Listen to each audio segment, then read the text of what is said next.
Now, the topic of today's show is colds and flu, and recently we chatted with Dr. Roland Shoop, the medical advisor for A. Vogel Bioforce, and Dr. Ross Walton, the MD of Therapeutic Frontier at Imperial College in London. Normally, a cold and flu starts with a viral infection. When your immune system is in a good shape, is well prepared, then normally this infection lasts 7 days up to 10 days.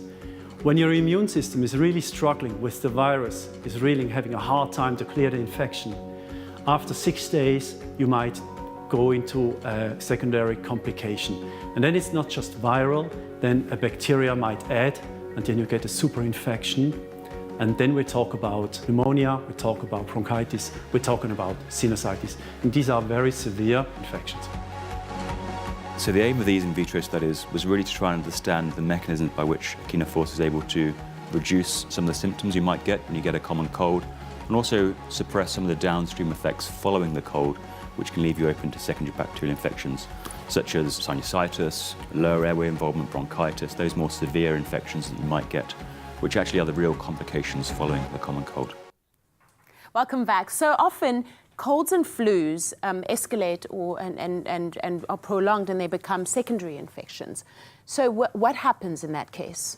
Well, what research has shown is that when you get a viral infection and you have that inflammatory reaction that the virus causes, this inflammation results in the lining of your airways producing bacterial receptors.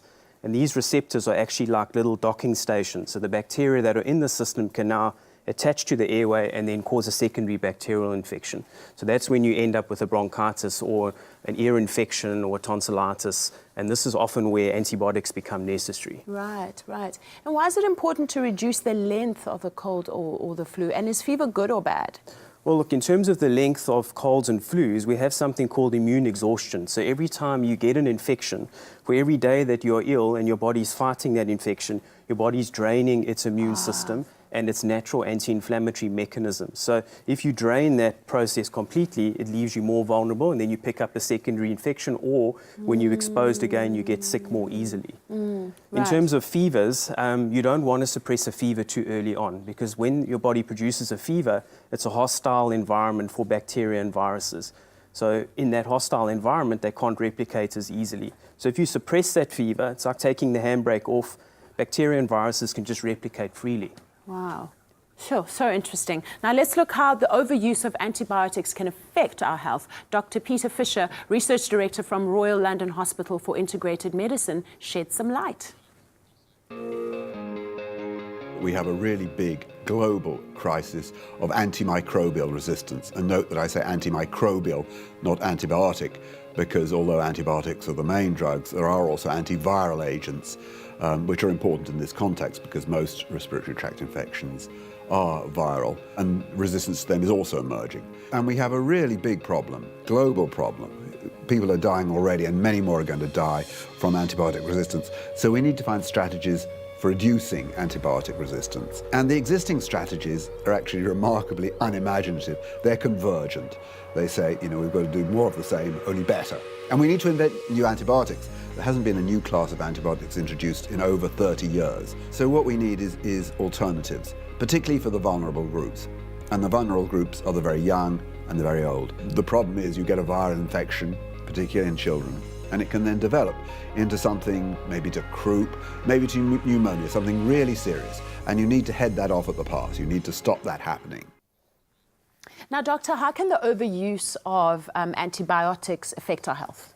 Well, it becomes a problem when you prescribe an antibiotic for a viral infection. I think a lot of people don't realize that an antibiotic can't do anything for a virus. In actual fact, giving an antibiotic in a viral scenario can actually do more harm, because the antibiotic has a detrimental effect on your natural bacteria that live in your intestine. And these bacteria are major role players in your immune response. So by taking an antibiotic unnecessarily, you actually set yourself foot backwards in terms of immune reaction. So it can be counterproductive. And then obviously with a lot of evidence now, and more commonly, we're encountering multiple drug-resistant bacteria. So as Dr. Fisher was saying, bacteria just aren't responding to antibiotics anymore. Wow. And this is becoming a major issue, and antibiotics are just not as effective as they were. And would you say that there's always an alternative to an antibiotic? Look, it depends on the type of infection. Antibiotics have their place, Yes. And in severe bacterial infections they are necessary, but they certainly shouldn't be prescribed based on a guess or in a viral scenario. That's what leads to bacterial drug resistance. Yeah. And what would you say are the effects of our modern lifestyles on children and their immune systems? Well, look, I mean, there's a lot of information that tells us that children are actually too clean these days, which is, it sounds like a bit of an irony, but being too clean and not allowing our immune systems to actually be exposed to certain things is actually counterproductive as well. Because every time your immune system does encounter a pathogen, it learns how to react to that so that next time it's more capable of defending itself.